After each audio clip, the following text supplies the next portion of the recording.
ಯಾವುದೇ ಒಂದು vehicle accident ಆದ ನಂತರದಲ್ಲಿ ಅದರಿಂದ ಯಾರು ಘಾಸಿಗೊಳಗಾಗಿರ್ತಾರೆ ಅಥವಾ ಅಪಘಾತಕ್ಕೆ ಒಳಗಾಗಿರ್ತಾರೆ ಅಥವಾ ನಷ್ಟವನ್ನು ಅನುಭವಿಸಿರ್ತಾರೆ ಅವರು ಪರಿಹಾರವನ್ನು ಕೋರಿ ವೆಹಿಕಲ್ ಆಕ್ಸಿಡೆಂಟ್ ಆ್ಯಕ್ಟ್ 1988 ಅಡಿಯಲ್ಲಿ ಅರ್ಜಿಯನ್ನು ಸಲ್ಲಿಸಬಹುದಾಗಿತ್ತು.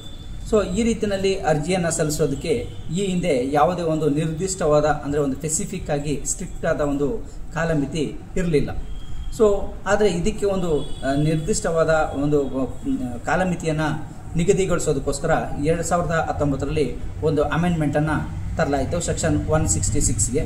ಸೊ ಹಾಗಾಗಿ ಈ ಅಮೆಂಡ್ಮೆಂಟ್ ಆದ ನಂತರದಲ್ಲಿ ಯಾವುದೇ ಒಂದು ಆಕ್ಸಿಡೆಂಟ್ ಆದ ನಂತರ ಅದನ್ನು ಒಂದು 6 ತಿಂಗಳ ಒಳಗಡೆ ಅರ್ಜಿಯನ್ನು ಸಲ್ಲಿಸಬೇಕು.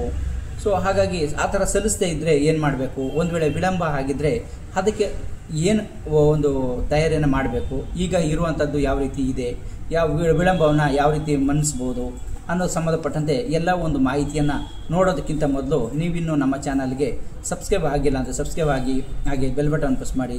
ಕಾನೂನಿನ ಅರಿವಿನ ಎಲ್ಲ ವಿಡಿಯೋಗಳು ನಿಮಗೆ ಮೊದಲು ಸಿಗುತ್ತೆ. ಈ ಒಂದು ತಿದ್ದುಪಡಿಯನ್ನು 2019ರಲ್ಲಿ ಮೋಟಾರ್ ವೆಹಿಕಲ್ ಅಮೆಂಡ್ಮೆಂಟ್ ಆ್ಯಕ್ಟನ್ನು ತಗೊಬಂದ ನಂತರದಲ್ಲಿ ಸೆಕ್ಷನ್ 166ಗೆ ತಿದ್ದುಪಡಿಯನ್ನು ತರಲಾಯಿತು. ಇದರ ಒಂದು ಅನ್ವಯ ಆಕ್ಸಿಡೆಂಟ್ ಆದ ಆಕ್ಸಿಡೆಂಟ್ ಅಂತಂದರೆ ಆಕ್ಸಿಡೆಂಟ್ ಆಗಿ FIR ಆದ ದಿನಾಂಕವನ್ನು ಇಲ್ಲಿಂದ ಸ್ಪೆಸಿಫಿಕ್ ಆಗಿ ತಗೊಳ್ಳಲಾಗುತ್ತೆ. ಇಲ್ಲಿಂದ 6 ತಿಂಗಳ ಒಳಗೆ ಪರಿಹಾರವನ್ನು ಕೋರಿ ದಾವೆಯನ್ನು ಸಲ್ಲಿಸಬೇಕು. ಇಲ್ಲದಿದ್ದರೆ ಆನಂತರದಲ್ಲಿ ಸಲ್ಲಿಸಲಿಕ್ಕೆ ಬರೋದಿಲ್ಲ. ಸೊ ಈ ಒಂದು ಸ್ಟ್ರಿಕ್ಟ್ ಇರೋದ್ರಿಂದ 6 ತಿಂಗಳ ಒಳಗೇ ಅರ್ಜಿಯನ್ನು ಸಲ್ಲಿಸಬೇಕಾಗತ್ತೆ. ಒಂದು ವೇಳೆ ವಿಳಂಬ ಆಗಿದ್ದರೆ ಆ ವಿಳಂಬಕ್ಕೆ ಯಾವುದೇ ಒಂದು ಎಕ್ಸಾಕ್ಟಾಗಿ ನೀವೊಂದು ಪರಿಹಾರ ಕಾರಣಗಳನ್ನು ನೀಡಬೇಕಾಗಿರುತ್ತೆ.